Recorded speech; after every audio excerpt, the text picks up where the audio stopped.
Welcome back to the Progressive Pastor Podcast, where we explore topics at the intersection of justice, faith, and church. Kyle, what's going on? You know, I've done the intro for the last 7 episodes. That was subplot. I'm not going to lie. Should I do it again? No, it's okay. Welcome back to the Progressive Pastor. Too much time. Nope, Okay. you don't have time for it. No, super excited to be here. We took a few weeks off from recording just with how things have lined up, but we are back in the recording studio, and we have a special guest with us today. Joining me and JT in the studio today, my former youth pastor, my former co-worker, and I think we would call each other friends now. I think we can get into that later in the episode.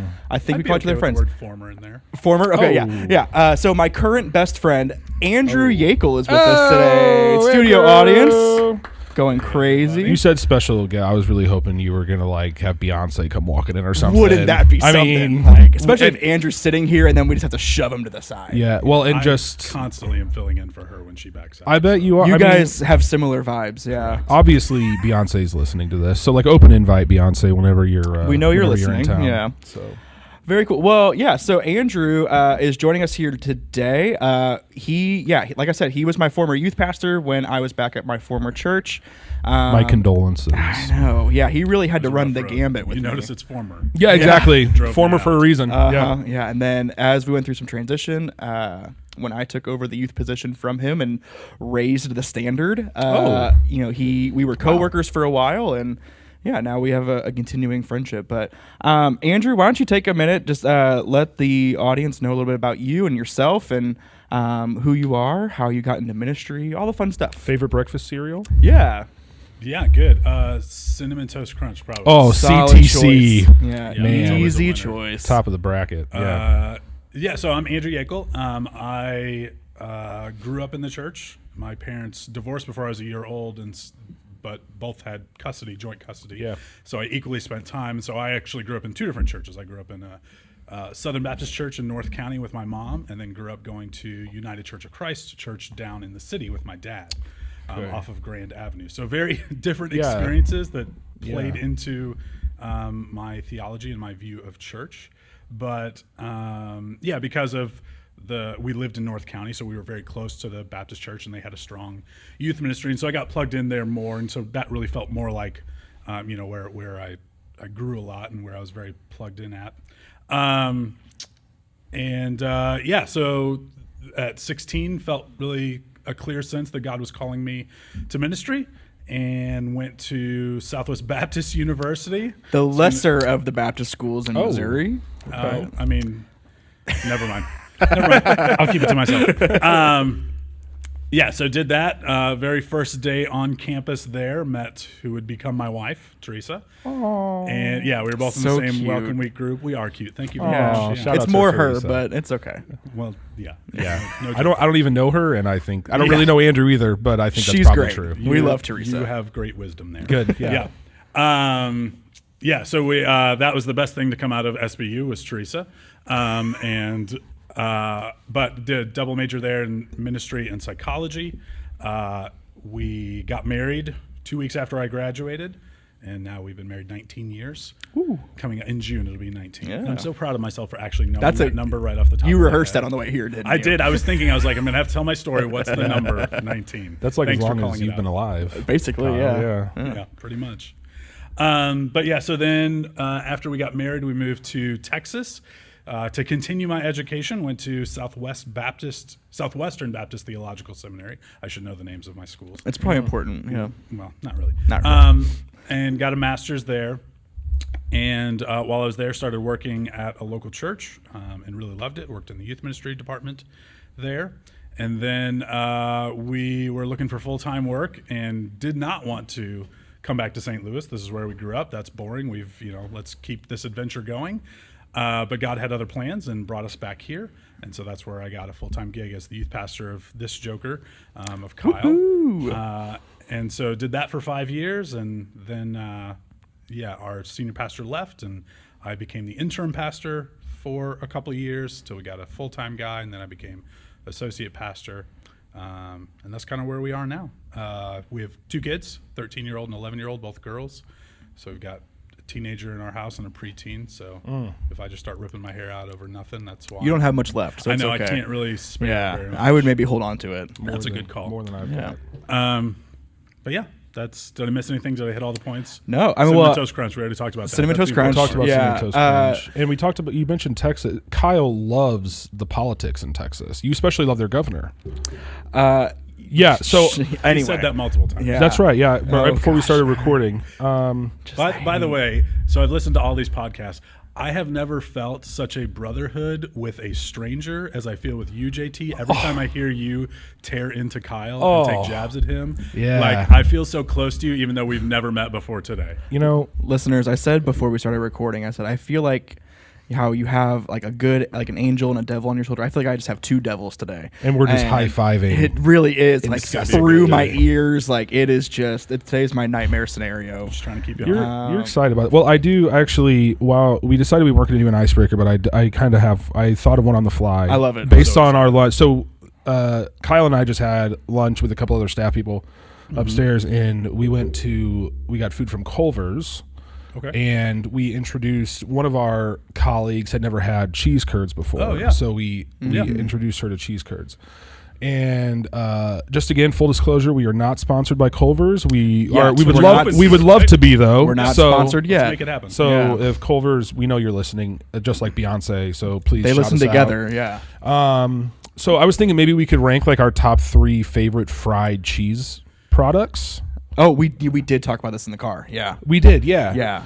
So like, So for example, ready? So Nice. I said, like, I love a cheese curd, but I think that would be second place for me because some restaurants, more elevated restaurants, will have like a fried pepper jack cube. I think that for me would be take above because pepper jack cheese, second best cheese in my opinion. sure. Second, what's the first best? Smoked cheese? Gouda by far. Whoa. Like you just can't. So if there was a breaded and fried smoked Gouda, would that like be your top spot? Oh, I think If I would, you found that would that? be We the can make that end. happen. I feel like that's I'm sure we relatively can. You doable. just can't find it anywhere. Yeah. But that seems like a market that could really be reached. But yeah, Yeah. I would say I would have to go fried pepper jack cube, cheese curd, Yeah. and then I mean just the classic mozzarella stick. See, I think. Go ahead, Andrew. I was going to say mozzarella. I don't know about a top 3, but mozzarella stick. If you can dip it, Oh Yeah. then to me that's number 1. easily. Thank you. I was Like, going to say the salty, the sweetness of the sauce. Yeah, Yep. I would say Mott Stick. I think is my number one. Or like if you go down to some of the restaurants on the hill in St. Louis, it's just fried cheese. Yeah. And it's like imported mozzarella from Italy, like that. Yo, that's like that's top tier. special. Like when you get into the subcategories of fried cheese. Yeah. But yeah, I would say Mott Stick is my number one. And I would also put cheese curd at number 2. Hot take here, my Yeah. number 3. Lay it on me. I'm thinking fried mac and cheese ball. Oh, I didn't even go that route. Oh, yeah. Oh, wow. Not even Yeah. on the bracket, That coming sh- in to win it. That changes the game. Yeah, I was Yeah. going to say I changed my order now. Oh That's- man, yeah, I that's didn't the even better think choice. about that. Yeah. I mean, I don't know if you can call this cheese, but like you get like a fried risotto ball has some cheese and like Sure. that makes it really creamy as Yeah. well. Yeah, that's Yeah. that's an interpretation thing. That'll I get guess. my wife would sell me to anyone and For a risotto yeah, ball. probably a lot less For- than that yeah, for actually. much Oh no, yeah. I think would, she might pay to. She probably would. Yeah. She has it lined She's up right offered now. us multiple times. Yeah, Yeah. I know. I get it. I don't see why. Like I think I'm great. It's weird you don't see why.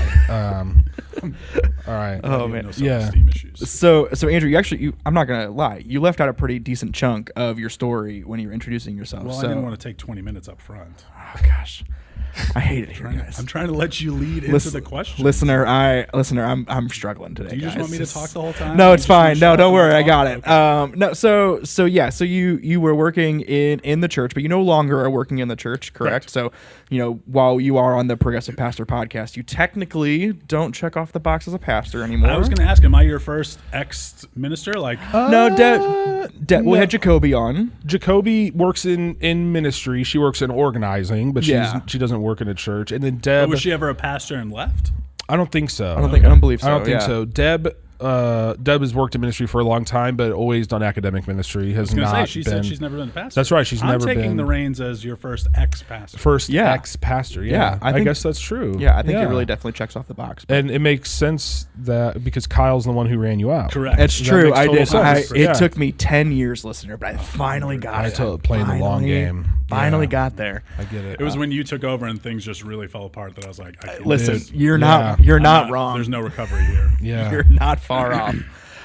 So you no longer are in ministry. You are now working for the St. Louis Area Foodbank. Correct. Tell me a little bit about what you do and what you are working with more closely there. Yeah, so I am a community resource coordinator. There, just with nailed it first try. I know. We'll cut out the extras. So our department, when people think of the food bank, they think of giving out food, right? They think of, we partner with over 600 food pantries. We have mobile events. We have food distributions. That is the big chunk of what we do to meet the immediate need of people who are in hunger right now. Yeah. Our department, I'm on the community resource team, we try and come alongside those individuals that are coming to get help to try and connect them to other resources that will hopefully get them out of that state needing our help. Because we recognize that if they're coming to us for food, there's likely other things going on in their lives that they need some assistance with. And so our department, we help people apply for SNAP benefits, for food stamps, for Medicaid, for utility assistance through LIHEAP. We can do WIC referrals. We're looking long-term at adding some other pieces to that, but really just trying to walk alongside them in whatever their difficulty is that got them to that place, to lift them out of that, to get them out of the place where they need our help anymore. Right. So is it just with food that your department works with right now? Is that the main? Obviously, it's the main focus, but like, are there any other areas that you guys also try to cover, like housing or anything like that, or are you not housing, so Medicaid, so health insurance, Medicaid, Okay. Yeah. and then utility assistance through LIHEAP. LIHEAP, yeah. I said Okay. that if you were listening. I heard be it, very honest. Andrew. I know you did. Thank you. I'm very I'll honest. just keep eye contact. That's over fine. here 'cause Right he's here. We're not- just having a conversation. Listen, Okay. sue me for not knowing what LIHEAP is myself. Okay, I didn't. Didn't I say utility assistance? You did, yes. You Did you? absolutely did. Listen, guys, it's been a did. long day. I'm doing Well, my don't best. blame the day. Whatever excuse you got to give. Yeah. Whatever. So our goal is to continue to add to that. We right now are kind of looking long term at adding a workforce development piece and a financial literacy piece to try and again just build that up some more. But, so for now it's just the SNAP, Medicaid, and LIHEAP. Yeah. So LIHEAP is the utility assistance. is that what Yeah, I that don't is? know Yeah. if So you what's call it that. LIHEAP? Yeah, I don't know. Yeah. Cover it again later. I'm asking for the listener. Clearly, I know what it is. Okay. It's fine. Listener, I'm here for you. We're on this journey together. So anyway, part of listener to kind of help cover Andrew and I's story together as we've built a friendship over the last couple of years is, obviously we had built a relationship as we were going through youth ministry. And that's a special bond that anybody gets to go through if you're lucky enough to have a youth minister that, is around and cares. And frankly, I would say that you did a good job at that. But part of what built our friendship is, we both worked in a pretty conservative Southern Baptist church for a while, and learning that, I knew that my theology and my beliefs about a lot of things didn't line up with where I was currently at, and then learning that you were kind of on the same way. So my friendship really deepened with you because I felt seen because of that, and I knew that there were other voices in those communities that felt that way. So what was kind of like your experience working in a conservative church or churches as you have had multiple while kind of holding these more progressive ideals? Yeah, so it's certainly a challenge. As you notice, I'm not there anymore. So I grew up, like I said, going to two very different styles of churches, kind of leaned more towards the conservative one. In my household, we didn't really talk about politics a whole lot, so I wasn't like super plugged in one way or the other. Yeah. But obviously, there was an influence there. As I continued to get older and really started to evaluate some of that and come into my own thinking, I realized that I didn't necessarily agree with all of those.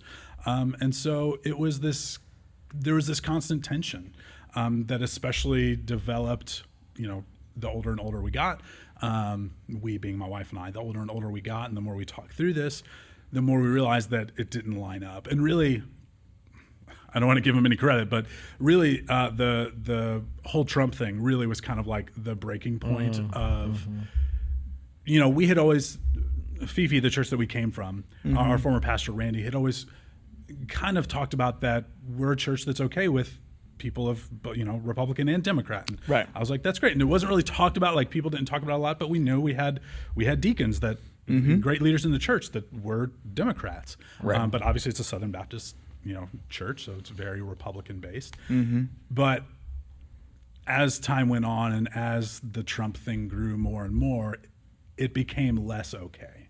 Or it became less okay to be a Democrat in that place. And I never really talked about that in staff. I never really talked about that in the church. We didn't talk about those political things a lot because I was still developing what do I believe about this, and I know what they believe about that, and I don't know that I feel comfortable sharing that. But yeah, so the Trump thing really kind of pushed it over the limit for me, that I really just saw the hypocrisy of the things that they said they believed, and this guy that did not line up to any of those, that they were just wholeheartedly backing. And it just became harder and harder to not say something, harder and harder to not get into discussion/arguments with some of the folks at that church that, Kyle.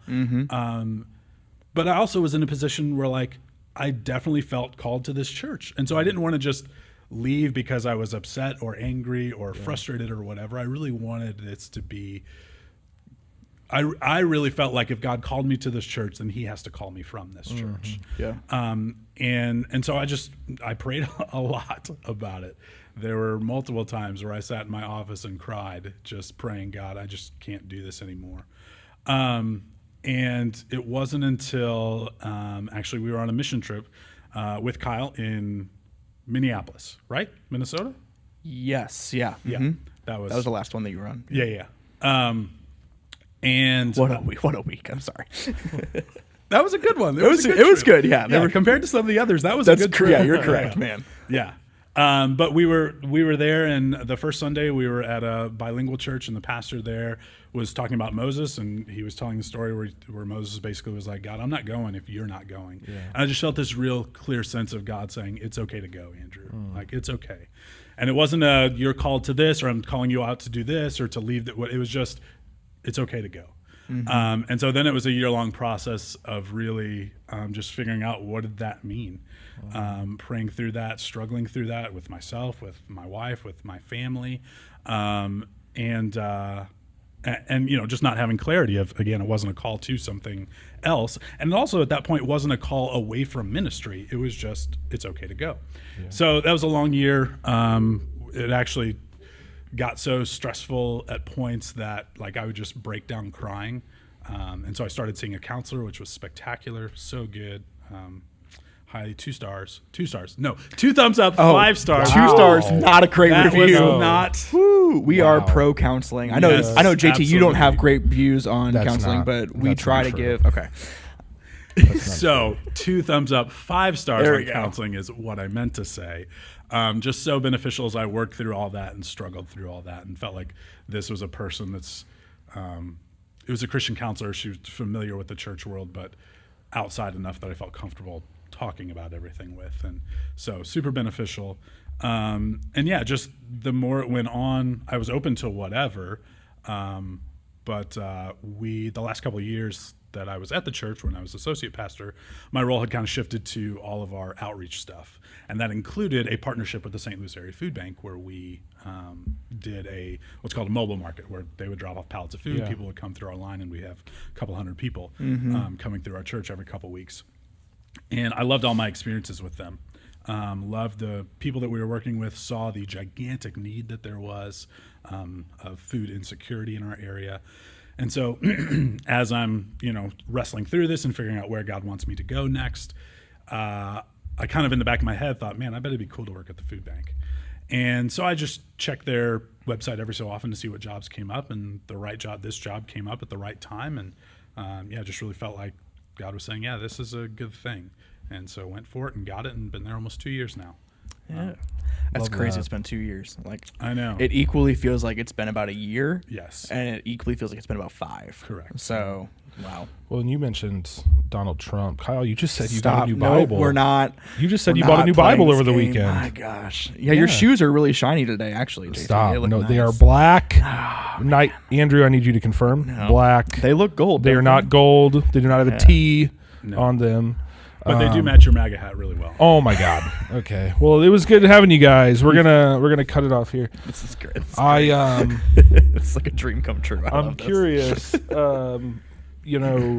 Because my family, my wife and I, we had met at church, and we were attending kind of a non-denom in college, and that's where we met. And so we had also made this kind of transition away from more conservative spaces to much more progressive spaces. And so I'm curious, what that transition looked like in your marriage, what it looked like for your kids, as a family. Was this something that, happened through mutual conversation? Was this kind of a thing, mom and dad? What did that look like for you?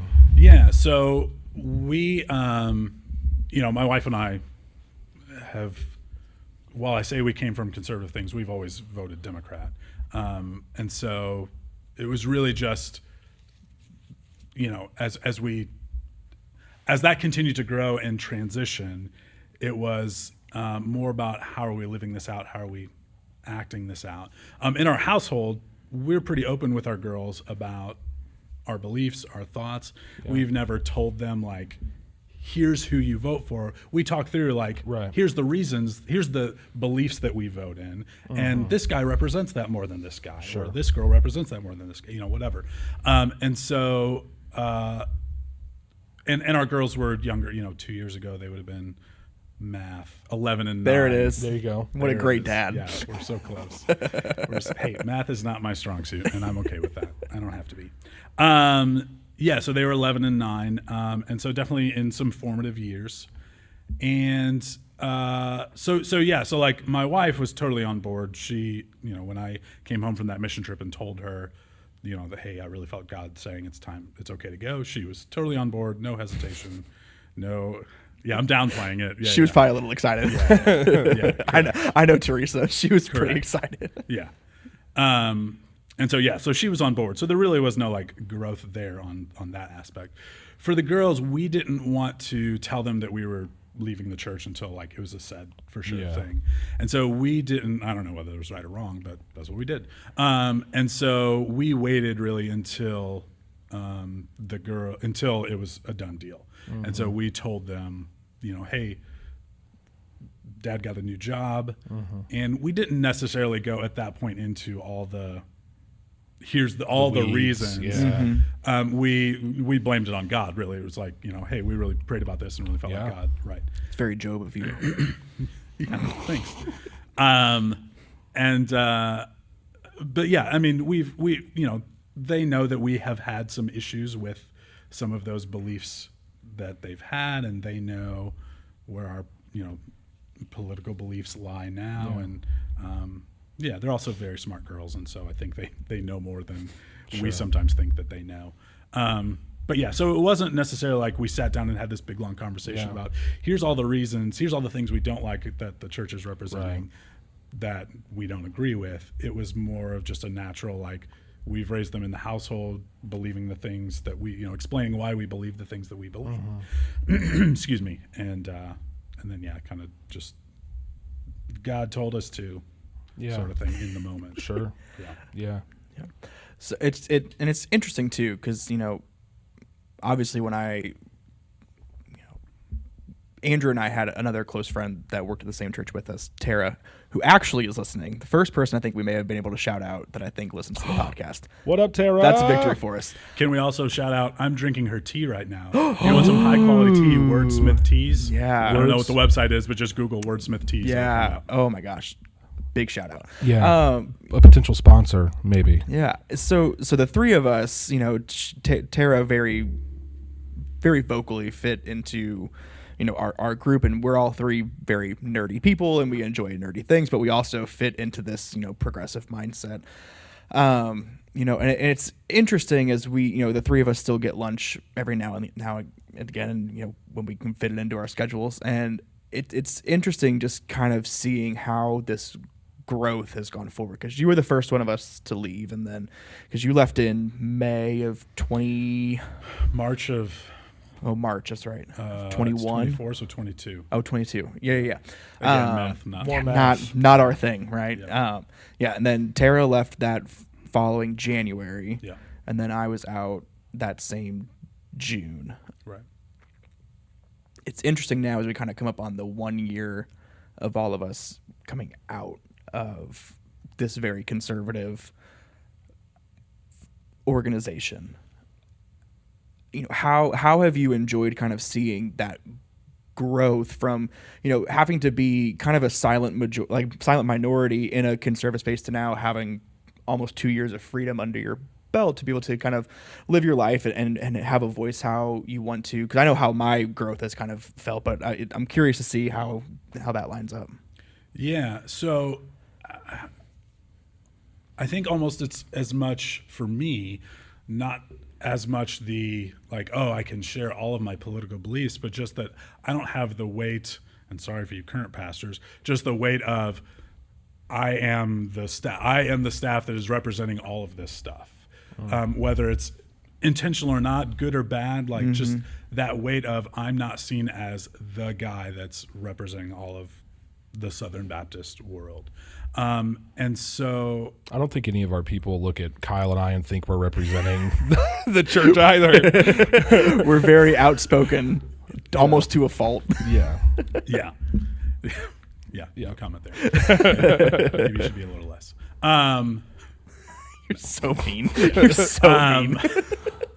No, but just so, like, that was the biggest weight for me that came off, was feeling like I don't have to represent this anymore. I can hop into a church and just be a church member and just worship and just and not feel the weight of that ministry. And but now feeling like I don't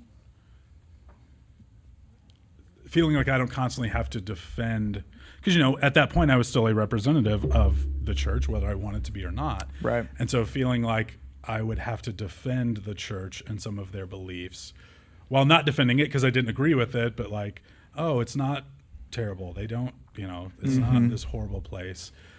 Trying to feel like more so convincing myself than really having to defend anybody else. Not having that weight of, yes, I'm the representative, was gigantic to me. And so, it feels absolutely freeing to, just be able to go and be a church member and speak the truth, and not feel like, oh, some old elder is going to come and talk to me about, well, what about this? And you said that. And blah. No, that's not my responsibility anymore. Yeah. Like, if you want to have a conversation with me, we'll have a conversation. But that hardly ever happens. Yeah. No. And you guys, are you guys at a UCC church now, or? No, we are attending a Presbyterian church. But we have not joined, and I don't know if we will, because again, we didn't make quite the jump that you made, right? Like, we were still wrestling with what we believed about different topics. And so we went to a church that was just a little adjacent to Southern Baptist, and we enjoy the people and we enjoy the pastor and we, all of that. But we have not joined, and I don't know if we will join. Not because we dislike them, just because we're still wrestling through, like, where do we belong? What do we believe about certain topics? Sure. And so... it's just a stepping stone on the way to Concord Trinity. That's true. Probably. Yeah. Before you guys, that's what I think. Really suffer through the 20-minute drive to get down here. I'm sure it's so Your hearts hard. Are Once a week. Strangely warmed here. That's true. You're predestined to be Methodist. I think that's you it. Spoke it. Oh, it's true. There it is. Got it. No, we did enjoy the one Sunday we came. Yeah. And yes, if it's because I preached. That's why. You weren't. That you didn't. sucks. Yeah. Sorry. You have to come on a good Sunday. Yeah, come on May 5th. Okay. Yeah. It'll It'll be good preaching. It'll be good preaching. Okay. On May 5th. Okay. Good. Oh, I'm sick that day. Sorry. Oh. Even more Too reason bad. for us to come. Oh, there you go. But yeah. So our current church, I don't know necessarily if that's where we'll land. We enjoy the people. We feel. I really appreciated really early in the process of us starting to go there. I met with the pastor. He invited me out for coffee, as all pastors do, right? And I was just felt the freedom, like I can lay out everything. And so I just laid out everything. And he's like, Andrew, we want your family to come.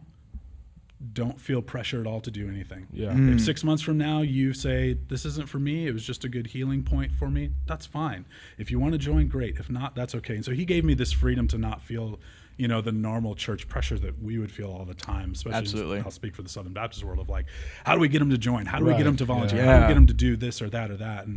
And so he just really gave me, which was just so comforting to me, that like I can just show up and nothing's expected of me. And we have stepped up and volunteered at a couple things, and our daughters are involved, or Claire's involved in the youth ministry there, and so we have taken some steps forward in that. But it's nice to not have that forced feeling like you got to do these things and here's the next step towards growth and all of that. Whereas I think he recognized and we recognize for us the next step of growth is the breathing, the relaxing, the finding peace. And what's it like to have the opportunity to sleep in on a Sunday if you want to? Like, wouldn't know. Yeah. I try not to brag too much around other pastors because it just feels so good. I will tell you that first Sunday, like when we weren't at Fifi. Yeah. And like it was like I was living in a dream state. And that had nothing to do with Fifi, just the stress of ministry job and the stress of Sunday morning and you don't really get to worship. And so like being able to wake up and have breakfast with my family. Yeah. And, crazy. Not be outside when it's dark, unlocking doors. And that's the best. You loved that. Yeah, right. That was the best part of your job. Yeah, exactly. Well, that was freeing. You've mentioned a few times, the people at the church you were previously at, the people at the church you're currently at. I think, maybe you can speak to that. I wasn't on staff at the I was on staff at at my first church appointment up in New Jersey. That I was like a part-time pastor while I was in seminary. It was a pretty conservative church, and I was. And where did you go to seminary? Stop this! I don't like to talk about it. I did go to Princeton. Oh, wow, that's incredible. Is that crazy? You went to the third best Ivy League school. That's not even remotely true. You need to shut your mouth. Pretty true. So anyway, but even there, while leaving that space, there was a lot of freedom in being a progressive person that was leaving a very conservative space. But there's also, I think, some conflicted feeling of like, I'm convinced the people there and the people at my last church and the people at this current church that I'm at that I don't agree with on a lot of things, I think they're all wonderful people. And I think they're all really good people. Correct. And it's, and I think there's a lot of like, maybe you can speak to that of like coming from being on staff at a church like that and having a lot of these disagreements. What it's like to still maintain like, the view that these people, they're not bad people. Right. There's just heavy disagreement in there. Yeah. Yeah. I think it's been certainly easier now on this side of things. Yeah. That, again, you don't have the title that goes with it. You're just a person that's representing this thing. And not to plug other of your podcasts, but your last podcast, I forget his name already. Tim. Yeah. I just listened to it this morning and I already forgot his name. Sorry, Tim, if you're listening. But he was talking about that idea of like that his church has that split and like recognizing them as people. And I think that's so like in the social media world of you tear each other down online and you can say whatever you want in this electronic form. Like, I think it's so good that we can have those discussions in a more healthy manner now, of person to person versus you're the pastor that represents the certain ideas that, that you're this spiritual leader and advisor over my life. And it's like, calm down. I don't need that. Like, let's just have a conversation about beliefs. And so, I don't know. What was your question? I don't even think I answered your question. No, that's perfect. Well, yeah, and I mean, it was not perfect. I know. No, that's great. You're just saying that. That's great. Because I totally forgot halfway through as I was talking. What did he ask? No, that's great. Well, and Kyle talks a lot about how he loves having authority over people, especially women, is what you told me. I'm gonna quit this podcast so fast. Anyway, let's maybe we can switch gears a little bit here. I want to talk about your experience working at the St. Louis Area Foodbank. Sure. And we here, and maybe this would be a good jumping off point for this, we talk a lot about, both on the podcast we talked about it, but also as a staff and kind of in our ministries, about the disentanglement of charity and justice and those two things. And we had a whole 3-month series with our social justice team last year that all we talked about was food justice and food insecurity and food deserts and food swamps and all those things. And we had somebody from Urban Harvest STL come and give a presentation here, which was fantastic. So maybe you could speak into that a little bit about, the concept of how access to food and healthy food plays into the concept of justice that we as Christians believe in, that we think, is part and parcel of the kingdom that we're trying to build here on earth. If you could speak to that. Yeah, absolutely. So, I mean, it all comes down to me to that if we are creating the image of God, that we each carry this image, Yeah. that there's value in that. And that, I don't think that in heaven there's going to be hungry people. Yeah. Right. And I don't think that that's God's desire. Excuse me. I don't think that's God's desire for us in this world now. That part of justice is making sure that people have, to me, food is just such an absolute basic necessity that should be guaranteed for everyone. Yeah. And so how can we come alongside those folks, not in a, I'm doing charity, look how good I am, look how good I feel about myself, Yeah. and give to these poor, lower folks. How do we come alongside and walk with them to bring them out of that place? Because again, we're the food bank. We give out food. That is a huge chunk of what we do. Yeah. That is absolutely needed. But it goes beyond that. Like, that's why I really like our particular department at the food bank of, I'm on the phone with these folks regularly, like having conversations about, this isn't going right. I'm hearing their stories and letting them share about their pains and their struggles, and it's eye-opening. And so being able to provide not just that, what would a lot of people would define as a handout, but come alongside and help work with them to bring about food security so that they know where those meals are coming from, so they feel dignity in that, so that they feel like they can provide for them and their family. Man, to me, that's honoring the image of God in them that they were designed to be. I like the way you use the word dignity. That was powerful. That was cool. Yeah. But I remember when you pulled me into your office, when you told me that you were, making this change. And Hardest part, by the way, genuinely, I know I tear you down a lot. Yeah. The hardest part of the whole thing was I was dreading that conversation with you. Yeah, that was a really that was a tough week. I think about that a lot. Even just that, because I knew when you left, I knew that my time was coming too. Because you were kind of a lifeline for me, and then especially when Tara left, like that was like my last saving hope at that place, so like my last kind of ally of how I was gonna go.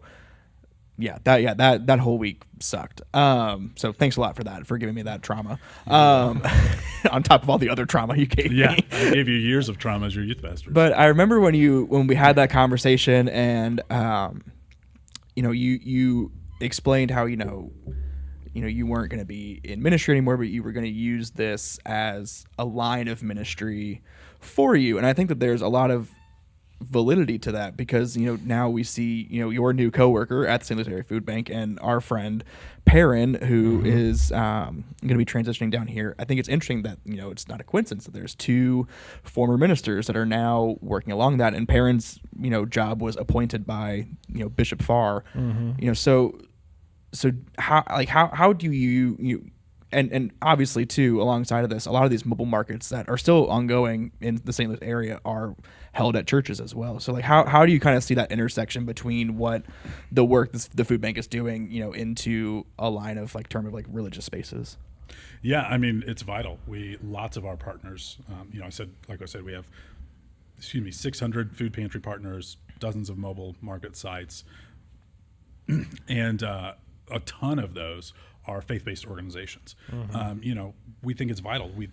We recognize at the food bank that we do some direct food distribution events where we're going and handing out food at certain things, but most of it is handled through connecting to local community food pantries, because we know that that's vital, that's the relationships are going to be built there, the trust is going to be built there, the dignity is going to be built there when you have a relationship with those folks. And a lot of those are through religious organizations of all kinds of different backgrounds and varieties.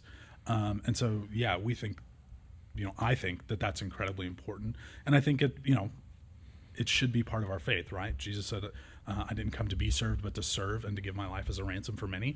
And I don't think that was talking about a ministry concept, or as far as like working paid staff of a local church. That's this bigger idea that we are all called to go and serve. And so I'm able to do that through this job here, through providing, through coming alongside those families and walking with them through that. You guys are doing it in the ministry context, and I don't know really what you do, Kyle, but he doesn't do anything. I'm sorry. What do you That's do? what I oversee the discipleship and missional life of Concord Trinity. Okay, And I've but heard nothing do but you? great things about the discipleship and missional life. Thank here you at so Concord much. Trinity. Thank Okay, you but so what do much. you do? Well, I delegate a lot. That's what. Okay, there. It Yeah, is. so I can, Very I'm working at the visionary Is that 30,000 foot level. I got to let garbage men handle the garbage. You know what I mean? Yeah. Is that me? That's you. Okay, That's cool. you. That's what I That is thought. Is he the that garbage is a man or reference the to you. garbage? Yes. Okay. So religious organizations are absolutely vital. I see it as part of my ministry, and I actually think it's funny. Shortly after I was hired, a month later, we hired another person to do the exact same job. She also came from a ministry situation, we kind of view it the same way of like, this is just a different form of ministry for us. That's exactly what I mean, and that's what I love. So Perrin is ordained as a deacon in the UMC, and whether you're ordained as a deacon or an elder or whatever, if you are appointed by the bishop to a context outside of the local church, we just call that extension ministry. You're still doing ministry, you're just doing it outside of the local church. And that's exactly, especially thinking about, what you had said about, you're on the phone with these people and you're listening. I mean, that's providing we've probably all worked with people, whether in the local church or outside the local church, that are going through a difficult time or that are in a hard season, and they just need someone. They just need an ear, and they just need someone to empathize with, right? I mean, it's all of that is happening through the context of the St. Louis Area Foodbank. Yeah. Right. We see that all the time when we're on the phone with people, that you can just tell they just need somebody to hear their story. Yeah. That, yes, we're there. We might be on the phone technically to do this application for whatever, but man, they just start telling their story and just keep going. And you can, you all are in ministry, those conversations where people just need to get it out. Yeah. People just need to be heard. And so just letting them tell their story is vital. Yeah. Well, so you're a fan of the show, so you know that we have our hard-hitting question at the very end. But before we get to there, I'm going to hit you. You're lucky. You get two kind of hard-hitting questions. I did not sign up for that. So, too bad. You're held hostage now. The door's locked. You see, people, and you work with different individuals and families that are, probably what you would describe and what they would describe as, one of the lowest points of their life. But your job, is one of these jobs where like you're working so that way you hopefully don't have to have a job someday, right? Like, the goal We're is trying to work ourselves out of a job. the goal is to end hunger, right? Right. So what can institutions like local churches, what can individuals and families that maybe are listening to the podcast, like what can we do to work you out of a job? Yeah, great. Thanks for wording it that way. I know you like your healthcare and all that stuff, but whatever, don't worry about it. Yeah, so tons of things. So big picture, today is April 2nd. It's election day, right? Get out there and vote. Vote for policies that are pro-ending poverty, that are pro-ending hunger, that are pro-families and individuals, taking care of the people in our community that desperately need help.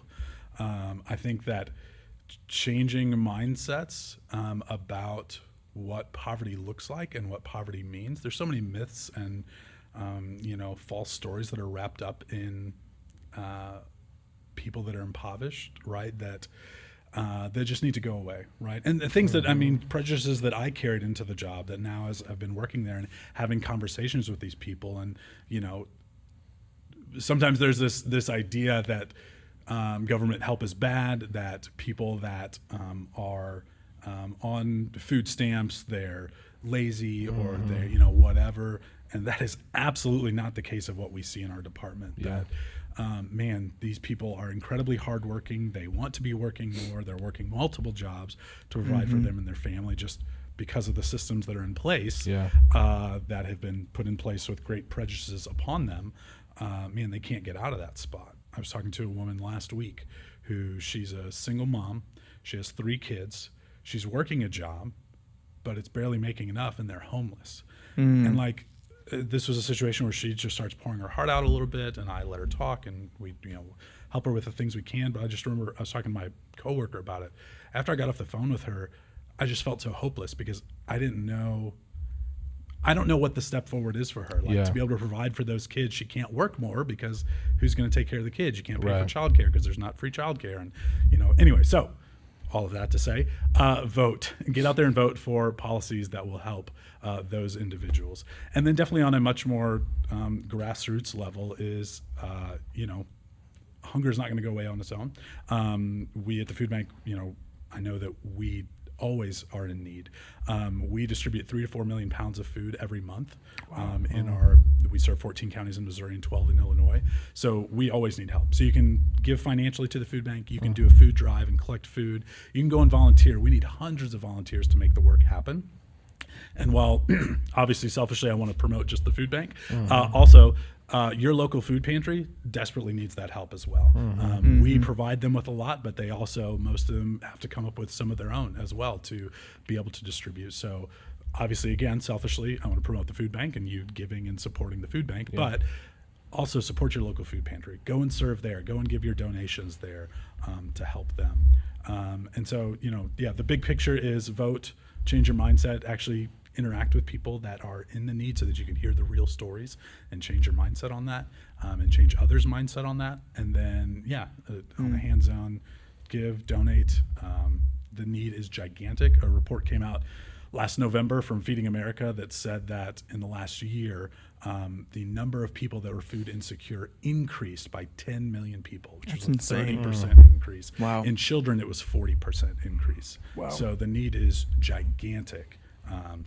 Definitely step up and do what you can.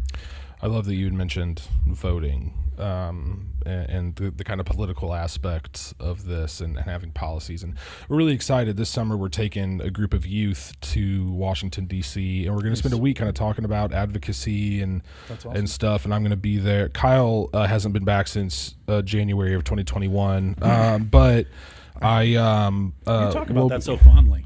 I remember just sitting on the pool table at Fifi with our intern Sarah, and I just wanted to scream. That was the worst day of my life. That's the alibi that I would also give if I was there.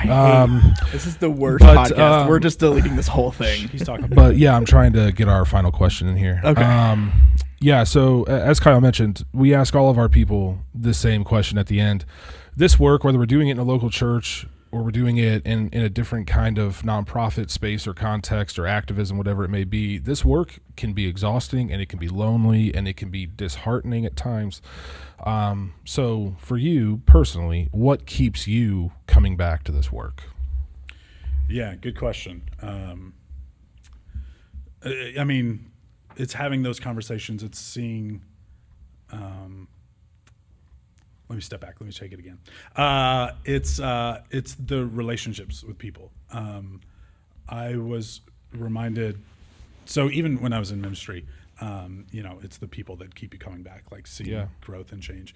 I'm a pretty type A person, and I think of myself as fairly well organized. And my wife. Why are you laughing? Wow. Because keep going. Keep going. This was a really nice moment until Kyle. I'm so sorry. Land a solid point. I'm so sorry. It was, yeah. Hey, just you and me, man. Anyway, right I know. We're playing catch looking at him. right here. And I had gotten to a point where God was really working on me that I felt like my life was pretty controlled. Yeah. And He was constantly reminding me that life is messy and it needs to be messy, and that's okay. You need to engage with the mess in other people's lives.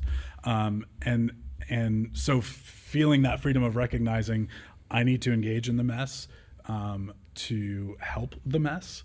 And so when I get to do that, not as like I'm the savior of all things, no, like that's ridiculous, but just recognizing that this is another human being that I'm interacting with. And when, when our team gets off the phone with them, and it certainly does not happen all the time, but pretty regularly, and it seems like always just at the right time, somebody, you can just feel the genuine, thank you for helping me. Thank you for listening. Yeah. And so just having that relational aspect every once in a while, our team likes to get out in the community and have face-to-face interactions with people as well, not just over the phone. And Yeah. just remembering that that's why we're doing it, is because there are people who are hurting that genuinely need the help.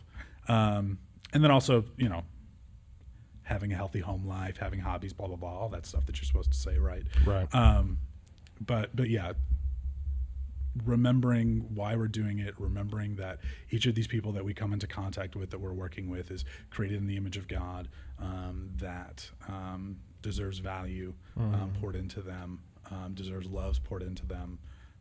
Keeping that at the forefront, keeps me going. Yeah.